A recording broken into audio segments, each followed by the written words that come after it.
Canelo Alvarez's team are currently in discussions with Julio Cesar Chavez Jr.'s team for a potential fight between the two of them, which would take place on May 6, 2017 at a catchweight of 165 pounds. Where do I even start with this, people? Start typing your comments now, because I know a lot of you are going to have some strong words about this situation right here.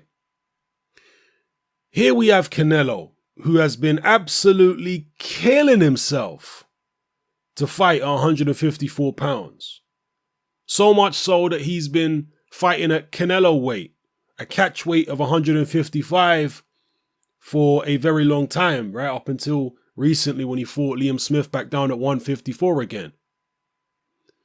And even when he fought at 160 for the middleweight title, he said, well, it was at a catch weight because he said, look, I'm not a middleweight. The guy who's saying that he's not a middleweight, and remember, the middleweight limit is 160 pounds.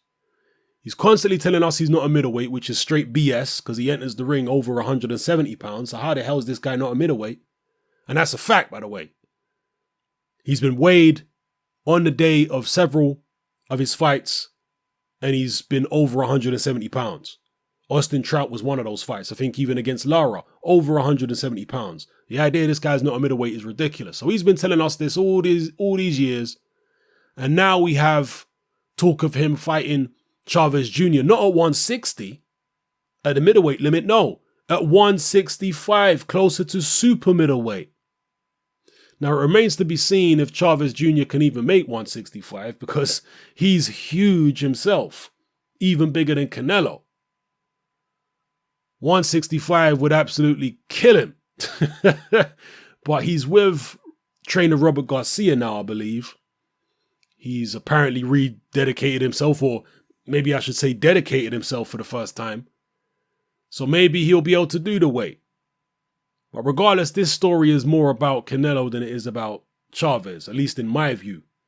Because it just shows how shamelessly Canelo has ducked Triple G, using this weight business as an excuse. I'm not a real middleweight. You're huge. How the hell are you not a middleweight yet? Of course you're a middleweight. You've been a middleweight for years. A big middleweight at that. But just because Gennady Golovkin is at middleweight, you've been avoiding him like the plague and going to desperate measures to avoid having that fight anytime soon. I think that Canelo versus Golovkin will happen eventually, but it's not going to happen until Canelo and his team see some serious deterioration with Triple G. And when they do, all of a sudden they'll be like, yup, we'll take the fight. That's what they're waiting for. They know how dangerous Triple G is. And Canelo's got youth on his side. He's a lot younger than Triple G. So he can play the waiting game. But that's what it is. And this Chavez Jr. situation further confirms what I've been saying all along. That this whole thing about him not being a middleweight is BS. It's just an excuse to avoid Triple G. As far as the fight itself, if it does take place on May 6th, you know what? I'm going to quote a member of Chavez Jr.'s team. He's called Guadalupe Valencia. And he is the individual who has put this story out. He spoke to Boxing Scene and gave them an interview. I'm going to quote him. Mr. Valencia says, "There are good faith discussions taking place. The whole Chavez team, which includes Julio Chavez Sr., Rodolfo Chavez, Al Heyman, and myself, we really want this fight and we hope to make it happen." He goes on to say, Julio has no trouble making the weight last week. Julio had no trouble making the weight last week. He felt very strong in the ring and he had a great performance. Going to 165 will be a little tougher, but fighting in May would give him more than enough time to make that weight. I don't believe the weight will affect him. By the time they step in the ring, they might be close to the same weight. He's talking about Canelo there. So those are the words of Mr. Valencia, the attorney of Julio Cesar Chavez Jr. I would definitely be picking Canelo in the fight, particularly if it's at this weight, if Chavez can get anywhere near that weight of 165, because, you know, in several fights before, he's come in way overweight. But if he comes in anywhere close to 165, I'll definitely be taking Canelo. There is a massive height difference between the two of them. The weight difference, well, it depends if there's a rehydration clause, because I'm telling you right now, people might scoff at this.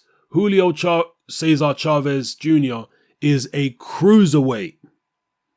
That's his actual weight, you know. This guy's a cruiserweight. I'm not saying he's the biggest cruiserweight in the world, but 190 pounds, 195, this guy could comfortably fight there and he wouldn't look fat or anything. He's a cruiserweight who murders himself to get down to middleweight, super middleweight. But with the right nutritionist, maybe he'll be able to do it a bit more comfortably than he used to, but still, he's even bigger than Canelo, and Canelo is a big boy himself. Yeah, Canelo's a light heavyweight, goddammit. He's not the biggest light heavy. He's more like a super middleweight, actually, Canelo. Yeah. You could say light heavyweight, average size light heavyweight, maybe not a particularly big one. So when the two of them get in the ring, there will look like a massive size difference, particularly in terms of height, but the skill level is not even close. Canelo is vastly more skilled than Chavez Jr. is or will ever be. Chavez Jr. has been getting by on his size, and the moment he fought somebody who was just as big as him, or at least closer to him in size, even if he weren't quite as big, and a guy of a fairly decent level, nothing spectacular, in Andre Fonfara at light heavyweight, you saw what happened. He got dominated and he got knocked out and he quit. Well, yeah, he got knocked down, and he quit. Okay. Chavez Jr.'s skill level is terrible. Always has been. He's just been trading on his toughness, his size, his power. He's got decent power there, particularly when he's a middleweight. Will that be enough against Canelo? I suspect it won't. He might be able to take Canelo's power for 12 rounds, though. You know, but you'd have to favor Canelo to win the fight by a wide unanimous decision. Maybe even stop him. If he's drained enough at 165, you might be able to stop him. So let me know what you think about this whole situation, people. Canelo against Chavez Jr. I actually never thought this fight would happen because of the fact that they are so far away from each other in terms of weight divisions now. Particularly when Chavez Jr. moved up to light heavyweight, I thought, wow, the Canelo fight's never going to happen, because Canelo was like light middleweight, Chavez Jr. light heavyweight. The fight's never going to happen. And also Chavez Jr.'s career has been going down and down and down, and Canelo's has been going up. So they've been going in different directions in terms of their success as well as the weight divisions they're in. But now, somehow the fight is being talked about as a very real possibility for 2017, May the 6th. Let me know what you think about this story, people, and everything I talked about in the video. All right? It's your boy Hatman. I'm out.